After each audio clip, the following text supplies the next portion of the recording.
Supergirl is now finally back for its sixth and final season. It just premiered last night on the CW, and it was a pretty good episode, I have to say.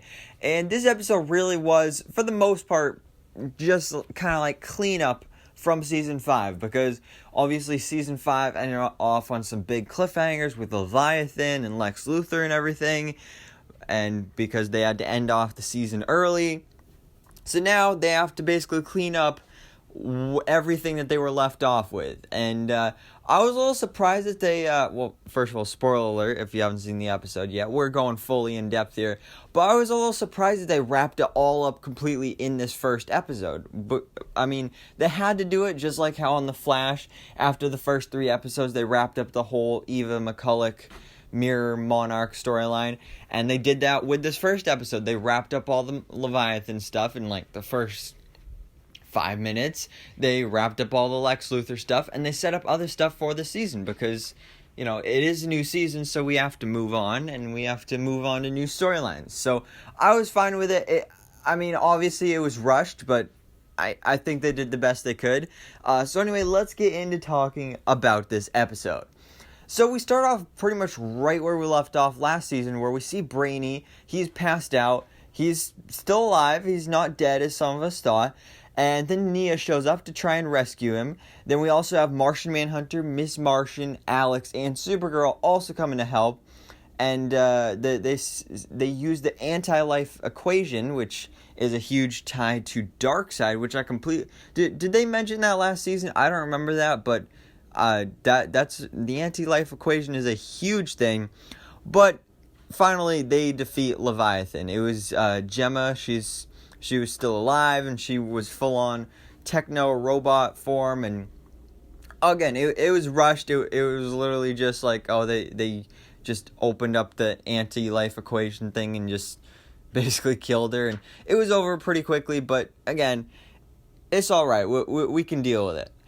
So now we move on to the Lex side of things, because he has new powers now due to Leviathan, and you can tell that Lillian Luthor is kind of starting to like not like his plans, because he's like, I'm gonna kill all these people, make everybody love me, I'm gonna kill my sister, and she's like, nope, do not kill your sister.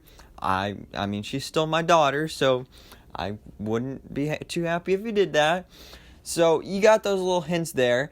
Meanwhile, we have Dreamer having a dream or a vision of the future, where she sees that Lex is basically the new Anti-Monitor, and he's super giant, and he's got like some weird CGI going on there because he just looks weird, and he is trying to destroy the multiverse, even though they don't know the multiverse is a thing yet.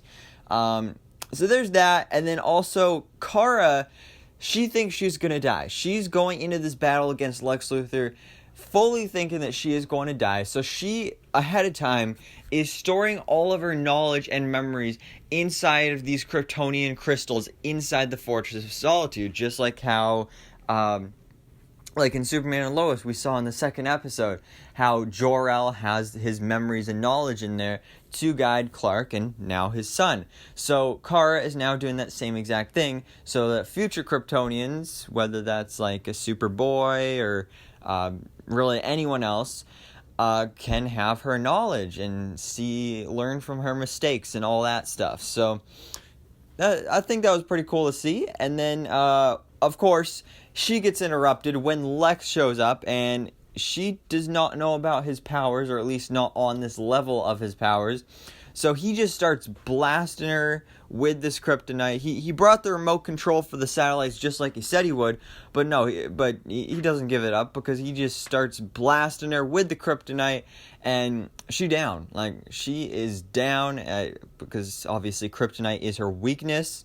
Meanwhile, we also have Martian Manhunter and Ms. Martian up in space trying to disable the satellites, and they're performing like this ancient Martian ritual. And eventually they do destroy the satellites, so everything's good there. While Alex and Dreamer then take down Lillian and Otis Graves, and then they obtain this yellow glowy thingy. I forgot what it was called, but I honestly don't even remember what it was called, so I'm just going to call it yellow glowy thingy, But that is basically the key. That is the thing they need to defeat Lex Luthor, because that can help take away his powers. So Dreamer and Alex, they get that thing. But then while Lex is just playing around, he's just dancing around, playing with the different weapons, dancing to We Are the Champions, great song by the way. Lena's protocol then engages because the satellites are off, and then it forms the anti-kryptonite suit over Supergirl. So now she's protected from the kryptonite. She can kind of like super heal there now. And then while Lex is just playing around, the whole team shows up. You got Supergirl, you got Dreamer, you got Brainy, Martian Manhunter, Ms. Martian. You got Alex, who later gets a name in this episode. We'll talk about that in a bit. And then they just take him down. You know, we get this big battle. The CGI isn't great here, but it is a cool battle. We get Alex shooting Lex with the yellow glowy thing. So he's defeated. He loses his powers. But in the process, Kara gets sent to the Phantom Zone. And this is something we're actually going to be seeing across the next couple of weeks here, is that she's going to be trapped in the Phantom Zone for a while. But in the aftermath, we see that Lena goes to Lex and Lillian and uses Myriad to wipe their memories of Supergirl's identity. We see Alex worried about how there's not going to be a symbol of hope in National City. And then that's when Jean says that she reminds him of Sentinel, a friend from Mars. And then they decide that's going to be her new superhero name. So Alex is now going to be called Sentinel. So, you know, not the greatest name, but I think it's cool enough. So we'll go with it. And we do get some stuff with Andrea and Catco and everything like that, but not really anything big. I mean, they're like doing a relaunch and everything, so I guess that's cool. But then our final scene in this episode is just Supergirl lying there in the Phantom Zone, and then you got all these basically phantoms just surrounding her, and it's pretty crazy. But it was a great episode. I really enjoyed it. Can't wait to see where it goes. But let me know